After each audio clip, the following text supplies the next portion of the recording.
Welcome, everyone, to the How to Get the Most Out of College podcast. There's a lot of talk about where to go to college, but not nearly enough about how to go to college. And it's the everyday decisions that drive your success. I'm your host, Elliot Felix. I've been a consultant to more than 100 colleges and universities, helping them improve their student experience. And I'm the author of How to Get the Most Out of College, where I take what I've learned about how college works and make it work for you. Internships are such an important part of the college experience. It's where you explore or maybe find a career, where you build skills, where you find community, build a network, you establish a goal and find a way to connect your coursework to that goal. And we know from research that students who complete internships, they're 1.5 times more likely to think their education was worth the cost, and they're 1.8 times more likely to find their work meaningful after graduation, which makes sense because you're trying things out, you're sampling it, you're on a path. And so I'm so excited for today's conversation with Greg Hoffman, who's the author of Emotion by Design and is the former CMO at Nike. And this is going to be a special episode. It's sort of 2-in-1 because Greg's wearing two hats. Like when you read Emotion by Design, the power of his internships really jumps off the page. I thought it'd be great to hear his story, but also that of internships he's facilitated, he's run, been involved in at Nike, and we'll try and intersperse the two. Welcome, Greg. Great to have you. Elliot, thanks for the invitation to have a conversation on something I'm very passionate about, which is the power of internships. And they certainly played a big part in my life, not only as a professional, but as a human being on the path to growth. So thank you. I would love to hear a little bit about the internships you had and path to growth, what you learned from them. I know from the book, there is, of course, interning at Nike and also at the Walker. Tell us a little bit about your experience. Sure. Well, I almost have to start before that, which is I had two really strong passions growing up, which was sports and art.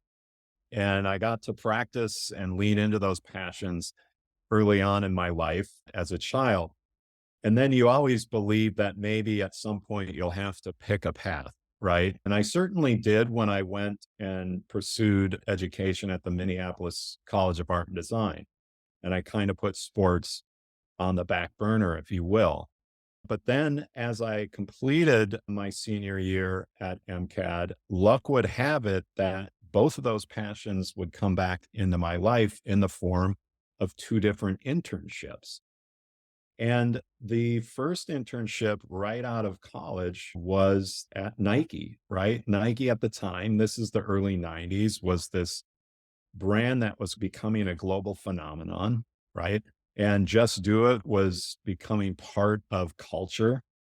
And as were so many of the athletes that Nike partnered with. So the idea that I could drive across the country from Minnesota to Portland in my parents' van and participate in this internship, which, by the way, was Nike's first organized internship, right? They had just opened up their world campus. And so this was their first opportunity to have a structured internship at a campus that brought all the employees from Nike into one location. So I was arriving at a pivotal moment in the brand's growth, if you will. But that was a 3-month internship, and I learned many lessons, and maybe we can talk about those over the course of this conversation. And then knowing, though, that this was just a moment in time because that internship would end at the end of the summer, and I would drive that van all the way back to Minnesota because I had gotten a year-long internship at the Walker Art Center, which, like Nike, was an innovator and leader in its sector of contemporary modern art, right? Although based in Minneapolis, it was absolutely an international player and an institution that had great influence in creating both exhibitions as well as, inviting broader groups and communities into the world of art.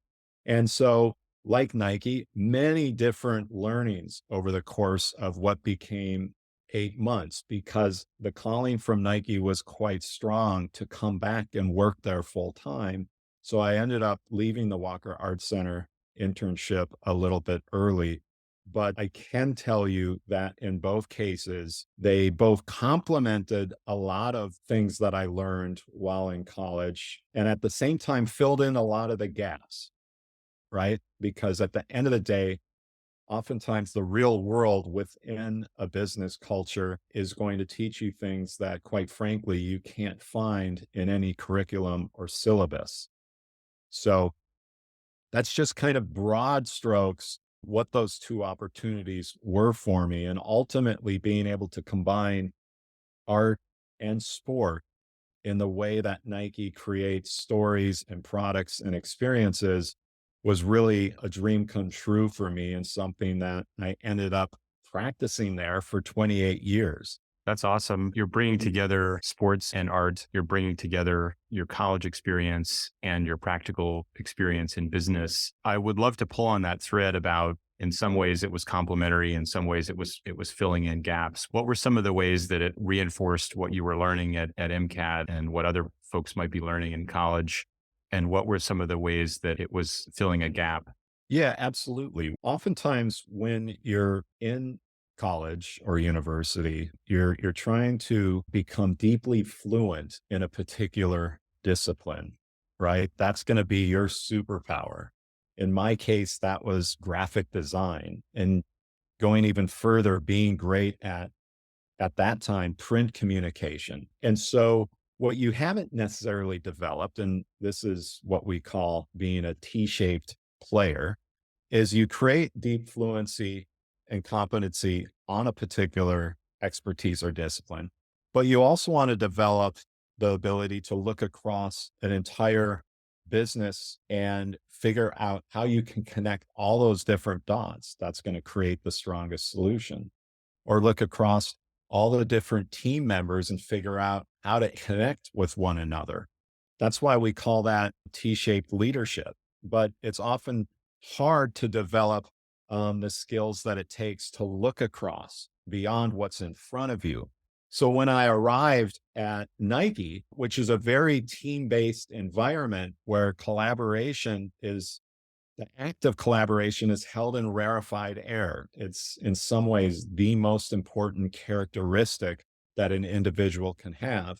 That idea of playing well with others, right? So showing up there, I was able to immediately make myself useful through the practice of graphic design. But at the same time, I had to learn to work one where resources and timelines aren't infinite, and that there's a lot of parameters that you may not experience as a college student. And then part two is you're dealing with a multitude of personalities, and your job is to figure out, it's that idea of being both self-confident and self-aware, right?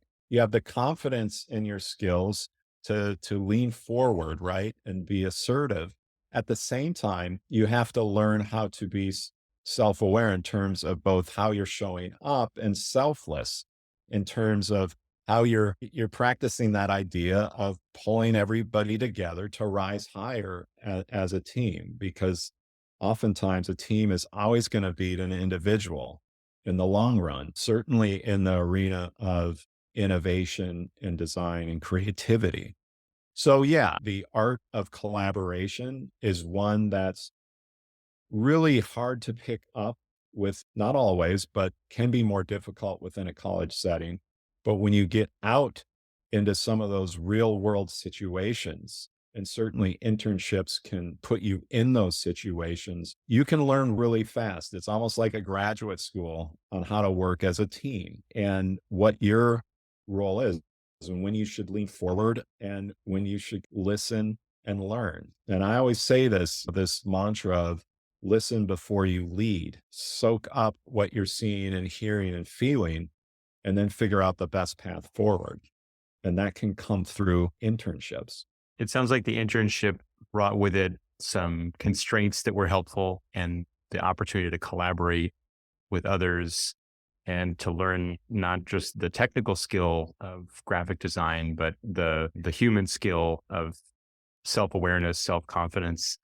Is there a moment? Is there like a defining moment? I don't know if you learned this the hard way or an experience you had where you really leaned into that to learn how to collaborate, to get the right self-confidence? Well, oftentimes the artistic pursuit or the experience of a designer is one that's quite personal, one that's about authorship, one that's about individual achievement. And that's all good, right? It's passion for your craft and your passion for your expertise and realizing that through something that you're building, right? But that can also hold you back as well when you start to move into a business environment. You know, I was an intern, and then 7 years later, I was head of the department that I was an intern for. And I found myself leading the very folks that I was interning before, 7 years prior. But I wouldn't have been able to achieve that if I hadn't grown as an individual, as someone who had the ability to not only continue to hone your expertise, but at the same time, learn how to leverage the skills of others, learn how to empower those around you to achieve the collective aspiration, right? But that process started when I was an intern because it was the first time I was in an environment and I would be in these meetings and it was almost like, the game of soccer or football, right? Where people are passing the ball back and forth ideating and building on each other's idea. And it was less about taking credit or being the one that was responsible for the idea, right? More importantly, was serving something out into the world that had great meaning and was profound in some way. And that Nike to do that, it came through playing as a team versus one individual holding on with everything they had to their idea so that everyone would know that they were responsible for it. So that's just one of the biggest, lessons during that time. And you start to figure out how to continue to have your own personal identity that comes through the way you show up and the way you lead and the way you contribute to a certain project. And at the same time, how you build the collective identity of the team. And I think when you think of world-class brands, that's not possible unless they have a world-class culture and a culture that's predicated on radical collaboration and selflessness. You're trying to empower others and elevate them, and you're 7 years later, you're on the organizing end as opposed to the kind of receiving end of that. What are some of the things you put in place or with your team to create fantastic internships, 7 years later and help students learn this authorship versus impact balance and the constraints of working as a team? Were there specific like practices, things you did to drive those points home? Well, I think what's powerful about brands such as Nike is medium and large scale brands are able to create culture or a team of interns, if you will, that work within a variety of different divisions and disciplines around the company, right? And they have particular accountabilities within those teams and divisions. But at the same time, parallel to that, throughout the internship, they're coming together as an intern community. And within that community, they're also tasked with driving a particular project. So imagine breaking into teams, and not only do you have, you could call it your day job as an intern, right? But at the same time, you know that throughout the 3 months or 6 months, that you're also going to be bringing to life and presenting back a point of view and a direction on something of great importance for the brand. And the reason I bring that up is oftentimes what can happen within an internship is there can be moments of downtime. There can be moments where an intern is feeling a bit bored. And I think it goes both ways. I think it's on the employer to figure out while we have this incredible opportunity to have this individual learn from us, we also have an opportunity to learn from them, right? Because more often they're the ones deeply embedded in youth culture or what's happening in global trends, right? And so I think it's quite powerful if a company can recognize and actually have a project that runs the entire duration of an internship that that intern can work on in parallel to all the day-to-day activities.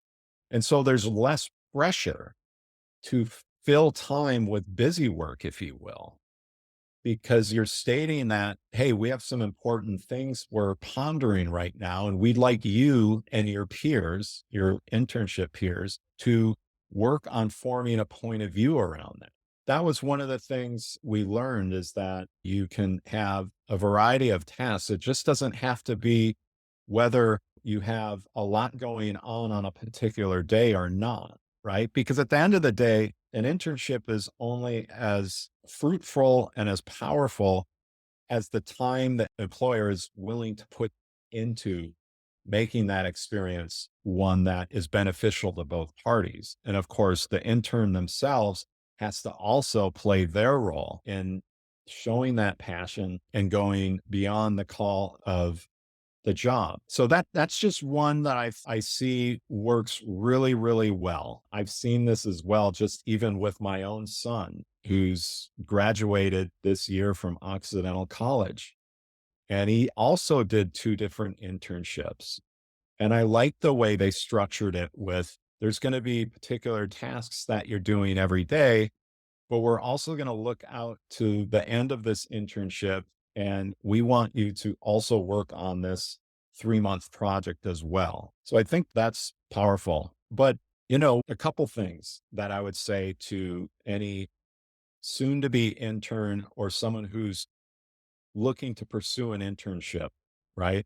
I think there's three things that you should be doing. And one is, you have to set your vision. Like at the end of the internship, what do you want to have accomplished? That can't just be left for chance. It can't just be arbitrary. Because if you want to be intentional about the time you're going to put in at an internship, what are you putting the time in for? So painting a picture of what that end in mind vision is, and then the second thing is, what do you want to be famous for during that time in the way you show up? What are you going to be known for? And I encourage people to write down, what are the three characteristics or traits that you're going to live and embody every day of the internship, so that when you're not in the room and there's a potential hiring opportunity, right? And your name goes up on the board, you want to make sure how people perceive you is the same as how you feel you're showing up. And I really believe in the idea of dream it, write it out, and live it, and really go through those processes. And I think that's important for interns as well, especially if your ultimate goal is to find your way as a full-time employee with that brand. It's such great advice for student interns and for employers about how to have the day job working on projects, but have the long-term intern project and work individually as well as on a team.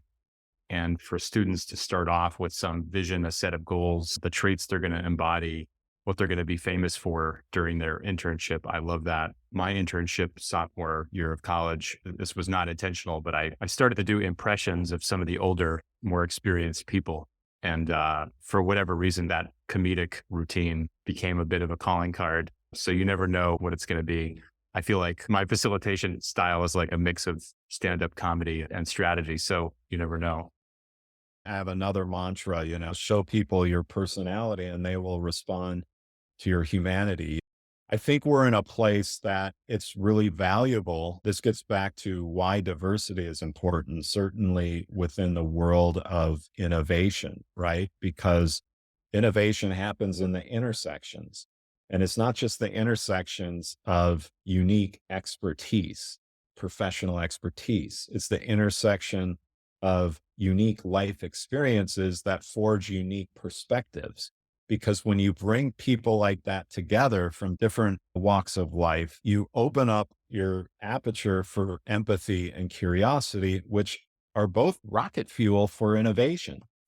So you just talked about allowing the people that you worked around to see who you were, stepping out of the mask or the act that sometimes we put on and letting people see who you are. And I think there's a time and a place for that in a professional situation, certainly when it comes to the art or creative side of the business. We've covered so much ground, fertile ground about during the internship, what to do, how to make the most of it. I would love to spend a little bit more time on the before and after advice you have on getting an internship, how you got yours, how you made those connections, put yourself out there, how you explore different opportunities, and then how you took what you learned as an intern and put it back into studies or put it into your future path.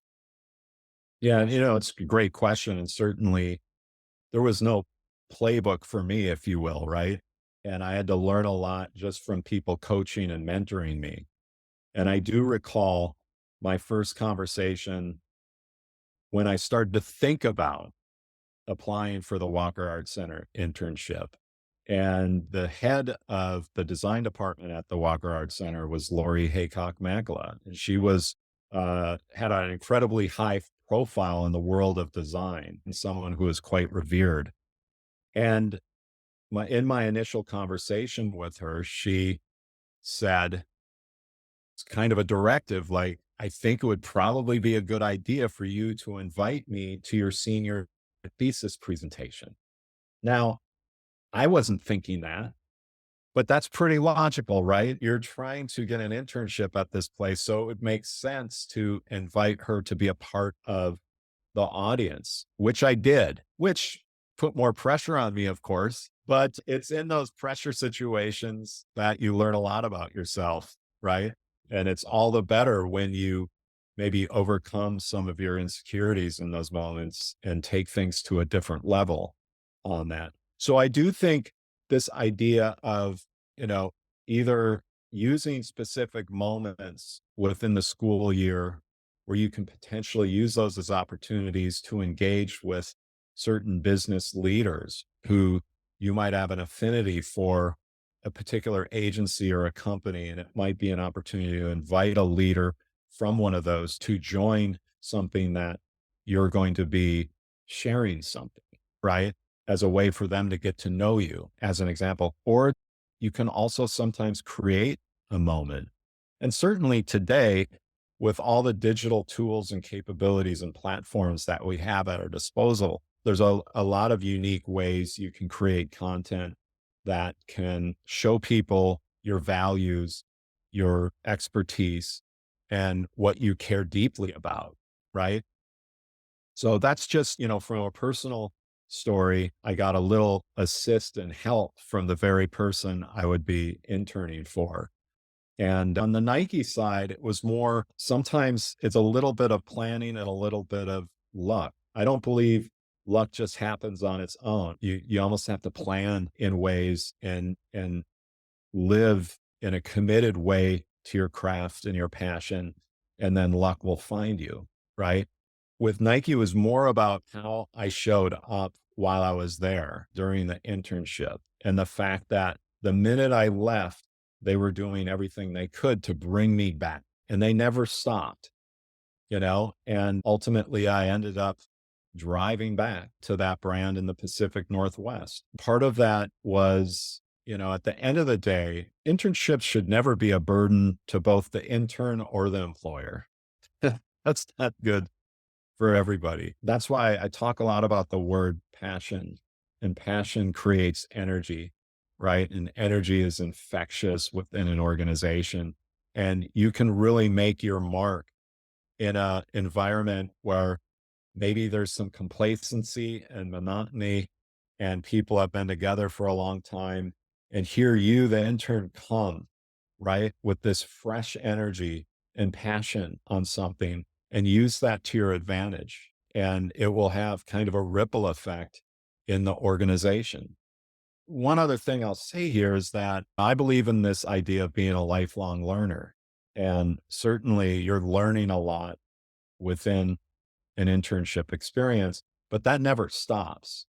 You want to take that same spirit throughout your entire career in this pursuit of expanding your mind, your skill sets, expanding the empathy and curiosity you have for the outside world and for other people's life experiences. And all those are going to contribute to you being a better leader and, quite frankly, a more enjoyable work experience. That's really great advice. Creating or looking for those moments when you can demonstrate your interest, your skill, your passion in order to get the internship. And then while you're there, I think is such good advice. And I would love to echo that, because I think sometimes students hold back on reaching out to folks because they're worried that they may not answer. You may be reluctant to put yourself out there. My experience and so many others I talk to is you'd be surprised at how willing others are to give you feedback, to look at your work, to give you advice. And I remember my own thesis project was a new kind of library sited within unused spaces within the New York City subway. And I thought, gosh, the head of New York Public Library used to be at my school. So with a shot in the dark, I'll email him. He wrote me back 3 minutes later, when can we talk? And we had these great conversations. And I was hesitant to reach out. It added so much to my project and to my path forward. So I think it's such great advice to think about those moments. And then, what's the worst that can happen, right? They don't answer your email. So it's great advice to put yourself out there. Final advice from you, Greg, on how students can make the most of an internship as they're getting the most out of college. Yeah, well, the first thing I would say is when you're pursuing that internship or making that initial communication to individuals within a particular company is don't give up on the first try. I think today more than ever, there's an incredible competition for attention. Just look at your own email, right? Try as you might, there's just so much information coming at you. Don't be afraid to send 1, 2, or 3 follow-up emails, because oftentimes we as individuals are just trying to get through the day, and then tomorrow comes and we have a new list of to-dos and a lot of communication that comes in again. So make sure you keep coming back. And 2, be creative in the way you engage a employer. I'll tell you a quick story. I do a lot of public speaking, and I get a lot of opportunities and proposals.